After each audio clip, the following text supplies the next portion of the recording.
पद्माताई आज खूप खुश होत्या, कारण आज त्यांचा वाढदिवस होता आणि त्यांची मुलगी सुनंदा माहेरी आली होती. सुनंदाने सकाळी लवकरच आपल्या आईला वाढदिवसाच्या शुभेच्छा दिल्या. जेव्हा सुनबाई त्यांच्यासाठी चहा घेऊन आली, त्यानंतर जेव्हा सुनबाई आली तेव्हा तिने सुद्धा आपल्या सासूबाईंना वाढदिवसाच्या शुभेच्छा दिल्या. तेव्हा पद्माताई म्हणाल्या, सुनबाई, आज माझा वाढदिवस आहे, त्यामुळे जेवणामध्ये काहीतरी स्पेशल बनव. नाश्ता तर मी बाहेरूनच मागवणार आहे. सुनबाई, आज तर तुझी नाश्ता बनवण्यापासूनची सुटका झाली आहे. तसेही कोण सकाळी सकाळी तोंड बेचव करून घेईल, म्हणून मी विचार केला आहे की आज चांगल्या दिवशी बाहेरूनच नाश्ता मागवते. आपल्या सासूबाईंचे असे बोलणे ऐकल्यानंतर आरोहीचा चेहरा उतरला. ती विचार करू लागली, आई बाहेरून नाश्ता मागवत आहेत हे ठीक आहे, परंतु त्यासोबतच मला टोमणे मारायची काय गरज होती? सुनंदाला सुद्धा आपल्या वहिनीचा उतरलेला चेहरा पाहून वाईट वाटले, म्हणून तिने लगेचच विषय बदलला आणि म्हणाली, अगं आई, वहिनी तर किती चविष्ट जेवण बनवते, तरी सुद्धा तू असं का बोलत आहेस? तेव्हा पद्माताई म्हणाल्या, अगं सुनंदा, ही तुझी वहिनी आहे ना, ती एकदम बेचव भाजी बनवते. डाळ आणि तांदूळ तर फक्त उकडून ताटामध्ये देते. आम्ही तर कसे तरी हिने बनवलेले जेवण जेवतो, कारण आमची मजबुरी आहे. आज ही माझ्याप्रमाणे आणि तुझ्याप्रमाणे चविष्ट जेवण थोडीच बनवणार आहे. आता परवाच मी हिला सांगितले होते की कोबीचे पराठे बनव, तेव्हा आपणच बोलून खूप मोठे पाप केले आहे असे वाटू लागले होते. किती खराब पराठे बनवले होते हिने, तेही अर्धे अर्धे कच्चे वाटत होते. मसाले सुद्धा नीट भाजले नव्हते आणि पराठा सुद्धा पूर्णपणे चकचकीत झाला होता. ओढल्यावर तर प्लास्टिक सारखे वाटत होते. आणि एक दिवस तर सुनबाईने भातच एवढा कच्चा शिजवला होता की पूर्ण जेवण तसेच टाकून द्यावे लागले. सासूबाईंचे हे बोलणे ऐकून तर आरोही खूपच हैराण झाली होती. त्यामुळे आरोही म्हणाली, आई, तुम्ही बरोबर बोलत आहात, परंतु त्या दिवशी मी तर तुम्हालाच भात बघायला सांगितला होता, पण तुम्ही लवकरच गॅस बंद केलात. तुम्हाला आठवत नाही का? त्या दिवशी दूधवाला आला होता आणि मी त्याचा हिशोब करत होती. पद्माताई रागातच म्हणाल्या, तू केलेल्या चुका उगाचच माझ्या डोक्यावर टाकण्याची गरज नाही आहे. नक्कीच तू कुकरमध्ये कमी पाणी घातले असशील, म्हणून तांदूळ पूर्णपणे न शिजता कच्चेच राहिले होते. आरोहीने आपल्या डोक्यावर हात मारला आणि विचार करू लागली. गॅस बंद केल्यावर तांदूळ सुकले म्हणून यात ही माझाच दोष आहे का? तिच्या डोळ्यात अश्रू येऊ लागले. आरोहीच्या मनात एकच गोष्ट चालू होती की कोणीही व्यक्ती परिपूर्ण नसते. कधी चुकून जेवण बेचव जरी बनलं तर त्याविषयी आयुष्यभर बोलत राहायचं का? सुनंदाला सुद्धा या गोष्टीचे खूप वाईट वाटत होते. आरोही शांतपणे तिथून चहा देऊन निघून गेली. तेव्हा प्रभातराव आपल्या बायकोला खडसावत म्हणाले, कमीत कमी आजच्या दिवशी तरी सुनबाईला टोमणे मारू नकोस. त्यावर पद्माताई म्हणाल्या, वाढदिवस माझा आहे, सुनबाईचा नाही. त्यामुळे आजच्या दिवशी मी खुश असायला हवी, ती नाही. जा, तुम्ही बाजारात जाऊन नाश्ता घेऊन या. तेवढ्यातच रोहन रूम मध्ये आला आणि आपल्या आईला वाढदिवसाच्या शुभेच्छा देऊ लागला. मग पद्माताईंची छोटी मुलगी काव्या आली आणि म्हणाली, आई, मला सुद्धा बाबांबरोबर बाजारात जायचं आहे. पद्माताई म्हणाल्या, जा मुली, तसेही सकाळचा नाश्ताच पोटभर करायचा आहे. असे त्या का म्हणाल्या त्यांचे त्यांनाच माहीत. प्रभातराव बाजारात निघून गेले. त्यानंतर दुपारचे जेवण बनवण्याची वेळ आली. तेव्हा पद्माताई म्हणाल्या, सुनबाई, आज जेवण थोडे नीट बनव. तू दुपारच्या जेवणामध्ये मटर पनीरची भाजी, डाळ तडका, व्हेज पुलाव, चपाती, कोशिंबीर, लोणचे, पापड तळ. मग पद्माताई आपली मोठी मुलगी सुनंदाला म्हणाल्या, आणि बाळा, तू गुलाबजामुन सुद्धा चांगले बनवतेस, त्यामुळे आज तू तुझ्या हाताने गुलाबजामुन बनव. सुनंदाची आई असे म्हणाल्याबरोबर सुनंदा आपल्या वहिनीसोबत किचनमध्ये गेली. जेव्हा दुपारच्या जेवणाची वेळ झाली तेव्हा आरोही एक एक करून सर्व बनवलेले पदार्थ डायनिंग टेबलवर ठेवू लागली. घरातील सर्वजण एक एक करून येऊन डायनिंग टेबलवर बसले. पण पद्माताईंची मोठी मुलगी सुनंदा अजून किचनमध्येच होती. जेवणाच्या सुगंधाने पद्माताईंच्या तोंडाला पाणी सुटले. त्यांना राहावले नाही, म्हणून त्यांनी पटकन गुलाबजामुन उचलून तोंडात टाकला आणि म्हणाल्या, वा, गुलाबजामुनला तर तोडच नाही. माझ्या मुलीने खूपच टेस्टी गुलाबजामुन बनवले आहेत. खूप मजा आली. किती नरम आणि रसदार गुलाबजामुन आहेत.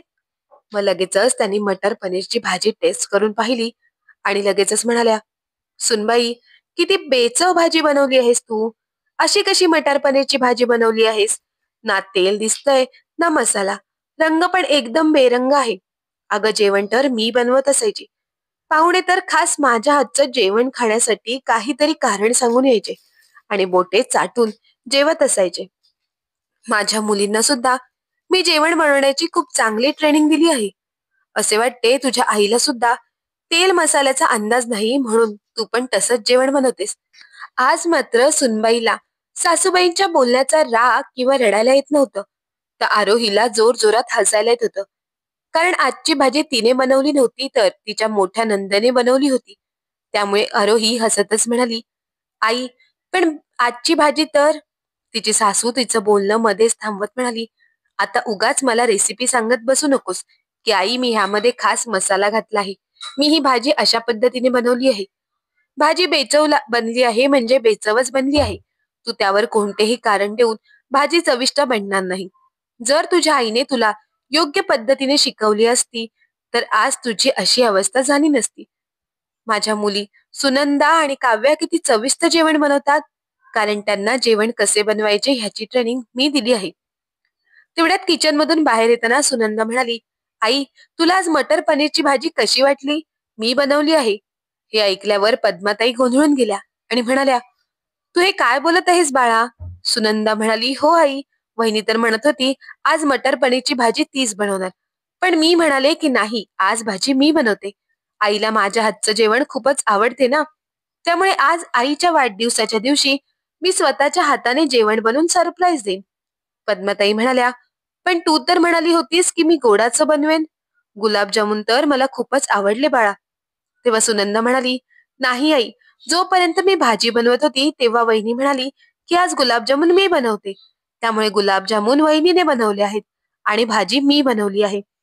आता पद्माताईंचा चेहरा पाण्यासारखा झाला होता. डायनिंग टेबलवर बसलेले प्रभातराव आणि रोहन दोघे गाळातल्या गाळात हसत होते. काव्या पण तोंड पकडून हसत होती. म्हणून सुनंदा तिला म्हणाली, तू का हसत आहेस. तेव्हा काव्याने हसत हसत सर्व किस्सा तिला सांगितला. तेव्हा सुनंदा सुद्धा हसू लागली आणि म्हणाली, आई, तू हे काय बोलत आहेस. काय खरंच मी बनवलेल्या भाजीला चव नाही आहे. आता पद्माताई काय बोलणार होत्या. त्यांना आता स्वतःचीच लाज वाटत होती. तरी सुद्धा त्या संकुचित मनाने म्हणाल्या, नाही बाळा, भाजी तर ठीकच लागत होती, फक्त मी. सुनंदा म्हणाली, आई, फक्त मी म्हणजे. स्पष्टपणे म्हणा ना की तुला वाटले की भाजी वहिनीने बनवली आहे म्हणून ती भाजी बेचव आहे असं बोलून वहिनीला वाईट ठरवण्याचा प्रयत्न करत होतीस. भले भाजीची चव चांगली असो व वाईट, परंतु जेव्हा तुला समजले की भाजी मी बनवली आहे तेव्हा मात्र तुला स्वतःची चूक लगेच लक्षात आली. असेच आहे ना आई. आता पद्माताई आपली नजर खाली करत जमिनीकडे पाहू लागल्या. तेव्हा सुनंदा आपल्या आईजवळ गेली आणि तिच्या खांद्यावर हात ठेवत म्हणाली, आई, तुला लाज वाटून घेण्याची काहीच गरज नाही. फक्त जे खरं आहे त्याचा स्वीकार कर. आज गोष्ट माझ्यावर आली तर तुझ्या मनाची काय अवस्था झाली. परंतु जेव्हा तू रोज रोज वहिनीला टोमणे मारतेस, तिच्या आईला वाईट साईड बोलत असतेस, तेव्हा तिच्या मनाला किती वेदना होत असतील. तिला सुद्धा त्रास होतच असेल ना. तसेही वहिनी खूपच चांगलं जेवण बनवते. हा, पण तिच्या हातची चव वेगळी आहे. परंतु प्रत्येक माणसाच्या हाताची चव एकसारखी तर नसतेच नाही. जर तुला कोणती स्पेशल डिश खाण्याची इच्छा झाली असेल तर ती डिश तू तुझ्या सुनेला शिकवून तिच्याकडून बनवून घेऊन खाऊ शकतेस ना. तू तिला काही सांगत नाहीस आणि वहिनी तिच्या मनाने काही करत नाही. का तर तिने बनवलेल्या पदार्थामध्ये तू सतत कमी काढत असतेस. जर असेच घडत राहिले तर ह्या समस्येचे निराकरण कसे होईल आई. काय तू आयुष्यभर तुझ्या सुनेला टोमणेच मारत राहणार का. पद्माताईंना आता खूपच लाजल्यासारखे वाटत होते. म्हणून त्या अगदी हळू आवाजात म्हणाल्या, बाळा, तू अगदी बरोबर बोलत आहेस. चुकी माझीच आहे. सुनबाईला कमी दाखवण्याच्या नादामध्ये मी तिने चांगले बनवलेले जेवण सुद्धा वाईटच आहे असं म्हणत असायचे. परंतु आज तर मी टाकलेला डाव माझ्यावरच उलटला. परंतु आता मी कान पकडते. यापुढे मी कधीच सुनबाईने बनवलेल्या कोणत्याच पदार्थामध्ये कमी काढणार नाही. आज तुम्ही दोघींनी मिळून जे जेवण बनवलं आहे ते खूपच चविष्ट आहे. मी फक्त सुनबाईला ऐकवण्यासाठी भाजीमध्ये कमी दाखवण्याचा प्रयत्न करत होते. आपल्या सासूबाईंचे असे बोलणे ऐकल्यानंतर आरोहीला सुद्धा आपल्या सासूबाईंना अजून लाजवायचे नव्हते. म्हणून आरोही म्हणाली, आता तुम्ही लोक जेवून घ्या. खरंच ताईंनी खूपच टेस्टी भाजी बनवली आहे. मी सुद्धा किचनमध्ये भाजी चाकून पाहिली होती. आता सर्वजण पटकन जेवण करून घ्या. बरं, आज जेवण झाल्यानंतर आपण सर्वजण बाहेर फिरायला जाऊया. आज आईंचा वाढदिवस आहे. त्यानिमित्त कोणत्या तरी आईस्क्रीम पार्लरमध्ये जाऊया आणि तिथेच आईच्या वाढदिवसाचा केक कापूया आणि आईस्क्रीम खाण्याची मजा घेऊया. तेव्हा सर्वजण तो विषय बदलून मोठ्या आनंदाने जेवू लागले. कारण आता सर्वांनाच बाहेर जाऊन आईस्क्रीम खाण्याची ओढ लागली होती. पण आज खरंच आरोहीला खूप मज्जा आली होती. कारण तिच्या सासूबाई नेहमीच तिला टोमणे मारत असायच्या. परंतु त्याच सासूबाई आज स्वतःच्या शब्दांमध्ये अडकल्या होत्या. तर मित्रांनो, तुम्हाला आज ही सासू सुनेची मजेदार कथा कशी वाटली हे आम्हाला कमेंट बॉक्समध्ये कमेंट करून नक्की कळवा.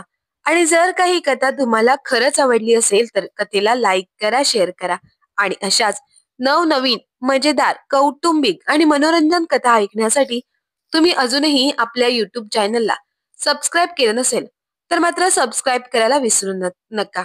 तर मग सबस्क्राईब केलं ना. भेटूया अशाच नवीन गोष्टींसह. धन्यवाद.